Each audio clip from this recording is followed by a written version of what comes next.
تیرے خلاف ہے، وہ تجھ سے حسد کرتے ہیں۔ 526 کے اوپر اس فرشتے کا حال بیان کرتا ہے جس فرشتے کا میں نے آپ کو پہلے سنایا کہ وہ فرشتہ میرے پاس خبریں لے کر آتا ہے، پیسے لے کر آتا ہے۔ اس کا نام کیا ہے؟ صفحہ 526 پہ کہتا ہے کوئی شخص ہے اس سے میں کہتا ہوں کہ تم حساب کر لو، مگر وہ نہیں کرتا۔ اتنے میں ایک شخص آیا، اس نے ایک مٹھی بھر کر روپے مجھے دے دیے۔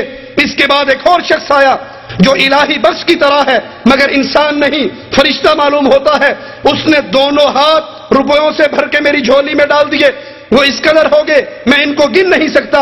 پھر میں نے اس کا نام پوچھا تو اس نے کہا میرا کوئی نام نہیں۔ میں نے دوبارہ پوچھا تو اس نے کہا میرا نام ٹیچی ٹیچی ہے۔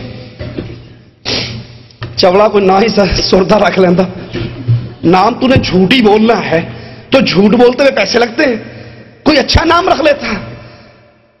یہ اس کے عقائد، اور اگر ان کی اس کی کتابوں کو پڑھا جائے تو اس کے کفر کی وضاحت میں اس کے اپنے ہاتھ کی لکھی ہوئی کتابیں ہی کافی۔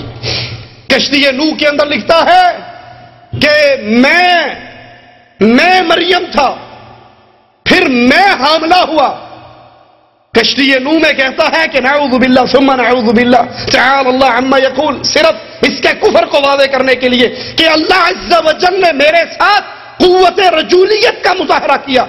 نعوذ باللہ ثم نعوذ باللہ ثم نعوذ باللہ، اور میں بشکل مریم حاملہ ہوا، پھر میرے پیٹ میں عیسیٰ، اور پھر میں نے خود عیسیٰ کو جنم دیا، اور جنم نہیں دیا بلکہ میں اپنے آپ عیسیٰ بن گیا۔ یہ گرگٹ کی طرح رنگ بدلتا رہتا ہے، خود ہی مریم بنا، خود ہی عیسیٰ بنا، اور نعوذ باللہ پھر اپنے آپ کو خدا کی بیوی ہونے کا دعوے دار قرار دیا۔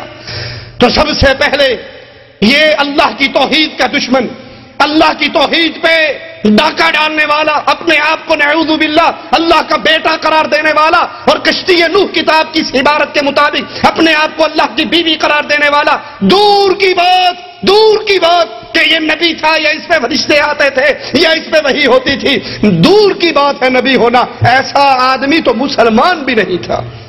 یہ اللہ کی توحید کا دشمن، کتاب اللہ کا دشمن، محمد رسول اللہ صلی اللہ علیہ وسلم کے مقام رسالت کا دشمن۔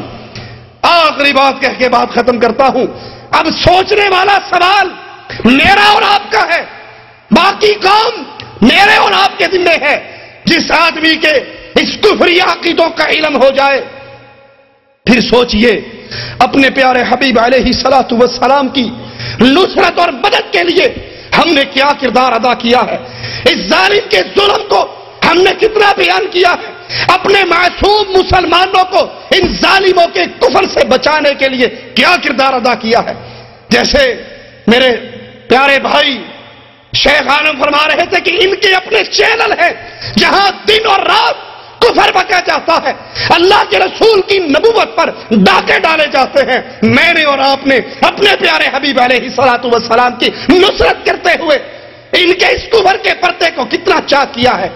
آپ نے یہ پیغام سن لیے، ان کے یہ عقائد جان لیے، ان کی کتابوں کو لیجئے، ان کو عام کیجئے، ان کے ساتھ وہ معاملہ رکھیے جو معاملہ ایک مومن کافر کے ساتھ رکھتا ہے۔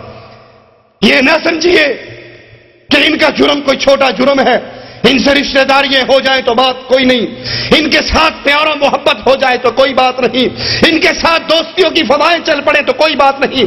یہ اللہ، اس کے رسول، اس کی کتاب کے دشمن ہے۔ ان سے اہل ایمان نہ محبت کر سکتا ہے، نہ پیار کر سکتا ہے، نہ رشتہ داری کر سکتا ہے، نہ دل کے تعلقات ہو سکتے ہیں، بلکہ ان کے بارے میں قرآن کی اسی آیت پہ عمل کرنا پڑے گا۔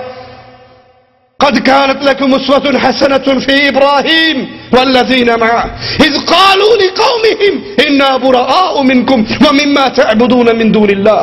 ہم تم سے بری، تم ہم سے بری، ہمارے اور تمہارے درمیان جنگ ہے، انکار ہے، کفر ہے، لڑائی ہے، فساد ہے، اس وقت تک حتی تؤمنوا باللہ وحدہ، جب تک تم اللہ کی توحید پر ایمان نہ لے آؤ، محمد کی رسالت کو تسلیم نہ کر لو، اس مرزا کے کفر کا اعلان نہ کر دو، ہماری تمہاری دوستی نہیں ہو سکتی۔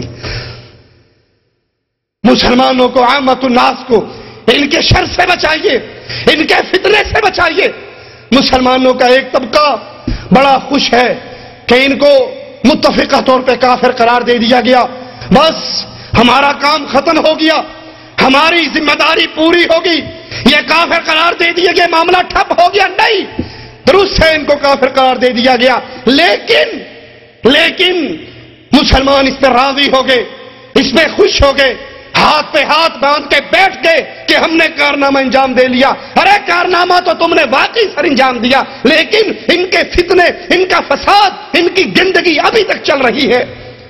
ان کی کتابیں مسلمانوں کے گھروں میں پہنچتی ہیں، ان کا پیغام چینلوں کے ذریعے چلتا ہے۔ تو اٹھیے، ان کا تعاقب کرنے کے لیے، ان کا رد کرنے کے لیے، مسلمانوں کو بچانے کے لیے اللہ عز و جل سے دعا ہے، اللہ ہماری خطاؤں کو معاف فرمائے، اللہ ہماری سیاہکاریوں کو معاف فرمائے، اللہ ہمیں زندہ رکھے، ایمان پہ رکھے، اللہ ہمیں موت دے، اس حال پہ دے، اللہ ہم سے راضی ہو، ہم اپنے اللہ عز و جل سے راضی ہو، ہمارا دل میں کوٹ کوٹ کر رسول اللہ صلی اللہ علیہ وسلم کی محبت بھری ہوئی ہو، اور جو نبی سے محبت کرے ہماری اس سے محبت ہو، جو صحابہ سے محبت کرے ہماری اس سے محبت ہو، جو امہات المومنین سے محبت کرے ہماری ان سے محبت ہو، اور جو اللہ کا گستاخ ہو، جو رسول اللہ کا گستاخ ہو، جو نبی کے صحابہ کا گستاخ ہو، جو نبی کی بیویوں کا گستاخ ہو، ہم اس سے دشمنی کریں، ہمارے اس کے درمیان لڑائی ہو، فساد ہو، انکار ہو، اختلاف ہو، افتراق ہو، ہماری اس سے کسی طرح کی محبت کی پینگ نہ چڑھے۔ یاد رکھو، اگر ہم نے ان سے دوستی کی جو محمد علیہ السلام کے دشمن ہیں، تو پھر ہم نبی سے دوستی کا حق ادا نہیں کر سکتے۔ اقول قولی ھذا واستغفر اللہ لی ولکم ولسائر المسلمین فاستغفروہ انہ هو الغفور الرحیم۔